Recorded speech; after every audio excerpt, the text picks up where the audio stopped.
Good day, everybody. How's it going out there? Well, last time we talked about trans folks in law. Now we're talking about transportation.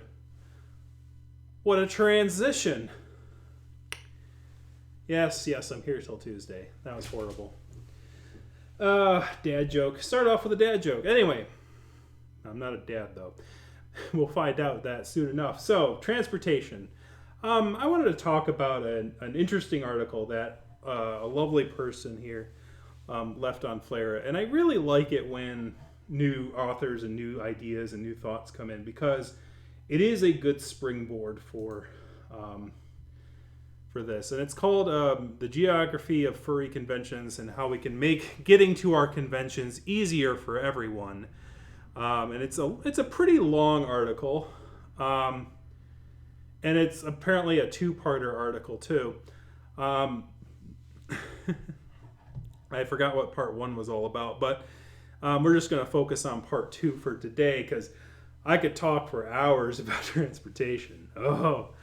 And I'm sure that you come here to listen to me talk for a long time, but we'll try to keep this as brief as possible. But it's an interesting article talking about, and it's made by Zeltstaro, and this is sort of their first premiere article. This two-part article about transportation and furry conventions, and I think it's a very good conversation to have. Um, and I think that they did very well with presenting their case on the issue with cars and trying to make more public or trying to understand more public access to furry conventions rather than having car dependency areas and things like that. It's a long article, so the link in the description will be below for it. There's a handful of little caveats. So if you read it for yourself, I think it'd be a good read. There are basically a few issues that I have with the article. It is very much, and I'll say first off what the article is. It is very much a urbanist sort of view on transportation. If you don't know what urbanism is, it is a concept of making transportation more friendly for general populations rather than hyper focusing on individual modes of transportation that are privatized, such as the automobile, and making infrastructure around said privatized, individualized modes of transportations, such as the automobile. If you want to have a good concept or a good YouTube channel that covers more urbanist thoughts and ideas, there's one up on the card there. I'll leave you a card to a channel called City Nerd, where a guy in glasses, and I apologize, but I couldn't find my own glasses before the stream here, unfortunately. So I'm feeling naked without my glasses, and probably doesn't help that I don't have my glasses to find my glasses. that doesn't help.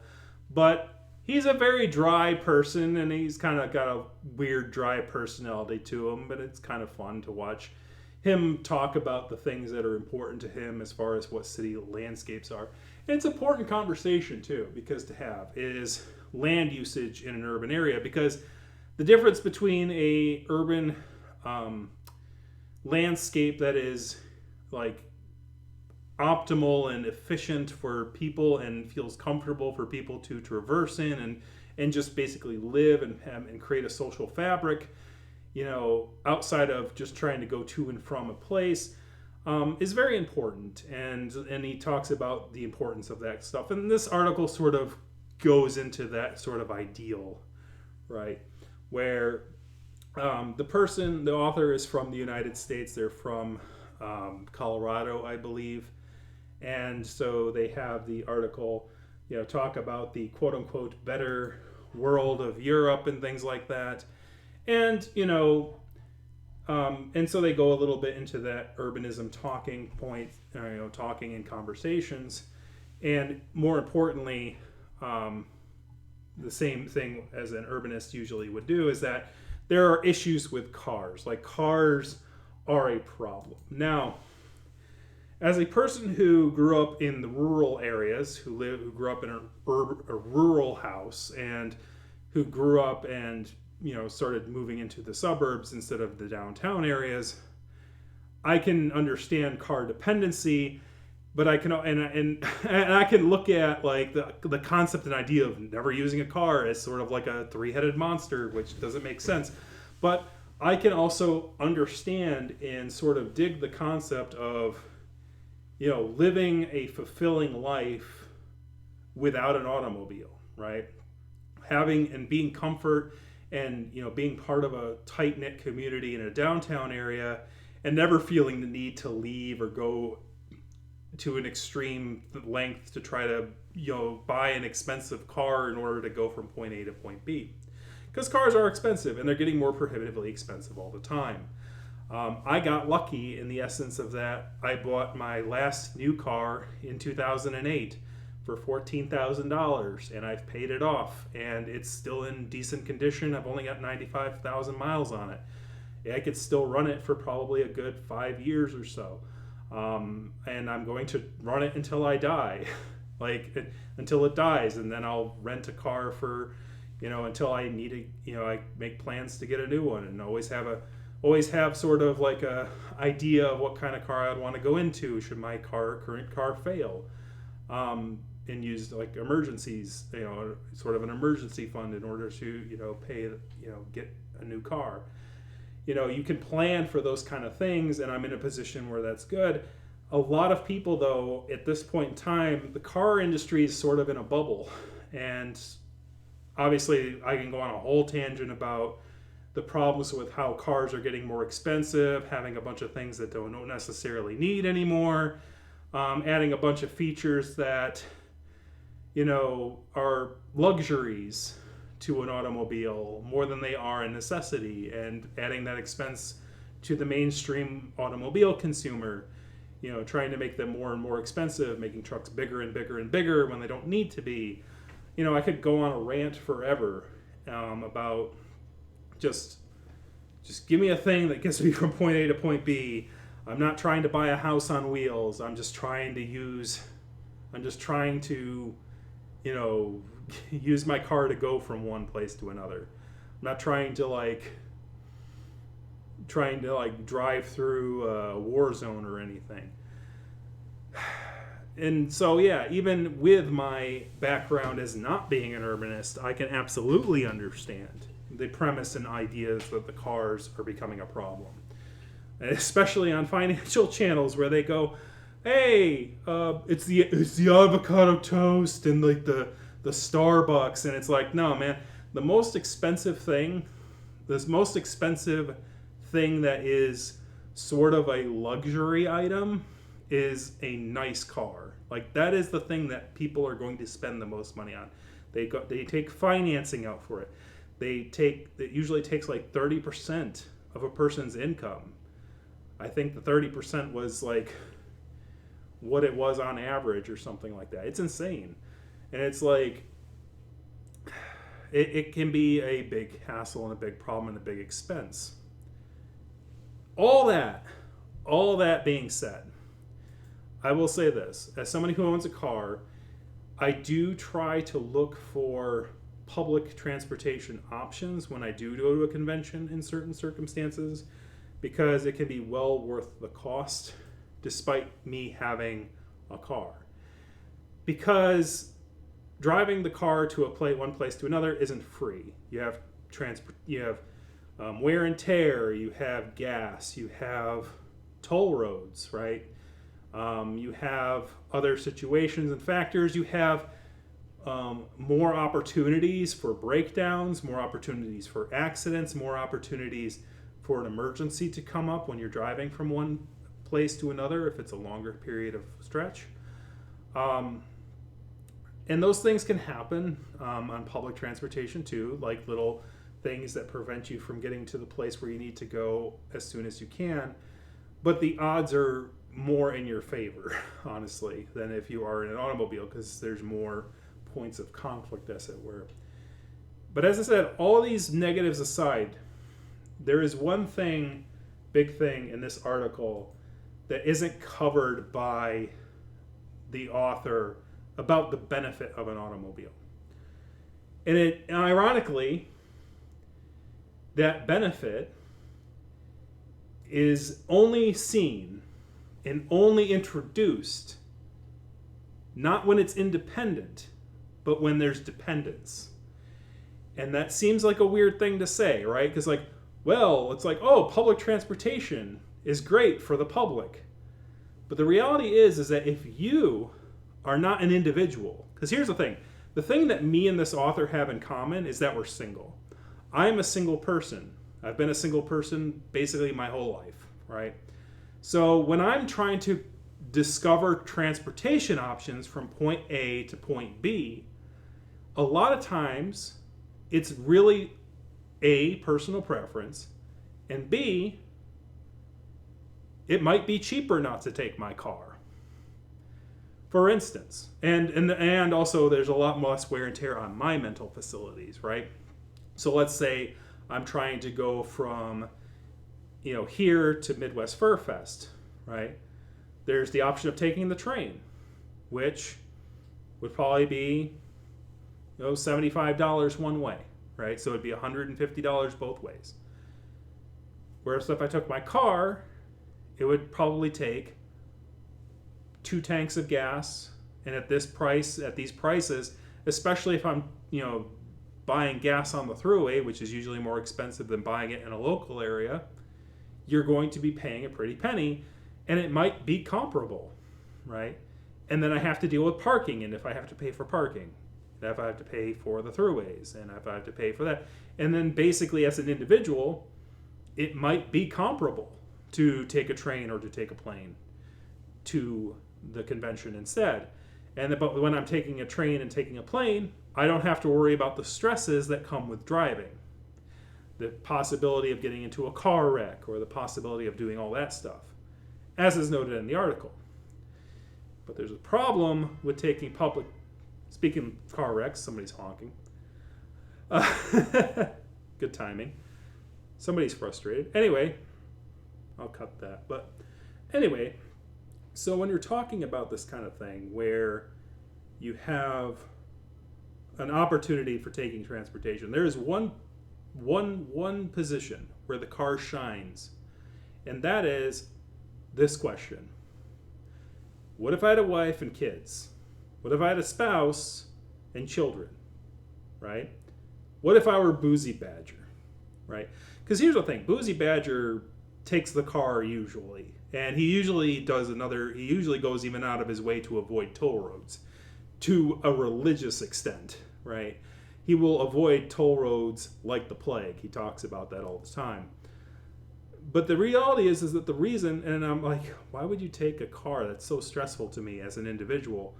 But the reality is that when you have more than one person with you, you don't have to deal with a influx of cost, right? So you don't have to deal with the issue of expenses multiplying, right? Because if you're taking a car from point A to point B, and you're taking a train from point A to point B, if you have 4 people, the car is going to be the same price whether you take 1 person or 4 people.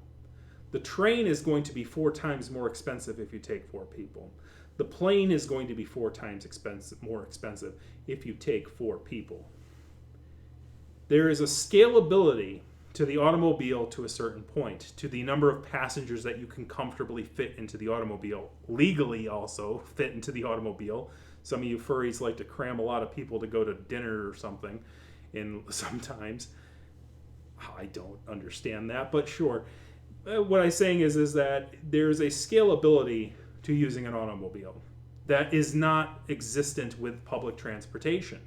Public transportation takes each individual person as their own separate cost. Whereas an automobile, it rewards you if you find more people to put into the automobile. So, at the end of the day, that's something you should take into consideration if you're traveling to a convention. Try to if you have an automobile and you plan on driving there, See if you can find other furries in the local area that you can tolerate in a car and are good apples, right?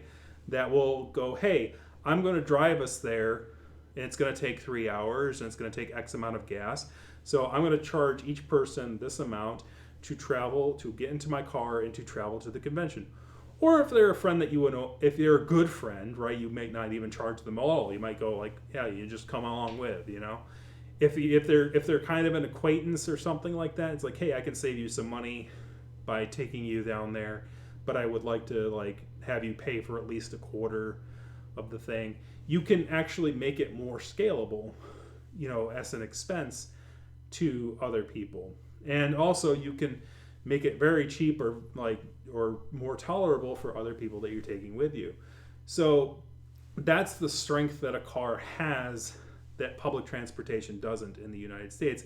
And I think that's one of the big problems that has to be addressed in the public transportation system within the United States in order to make public transportation a more viable option than a personal vehicle or car, is that you need to be able to have that scalability, right? If I'm taking a family of people across the country and it's going to cost me X amount to do it by car and do it by train, and the thing of the matter, and by the way, having that public community thing, right, occurring kind of addresses the problem with cars, the very intro sentence.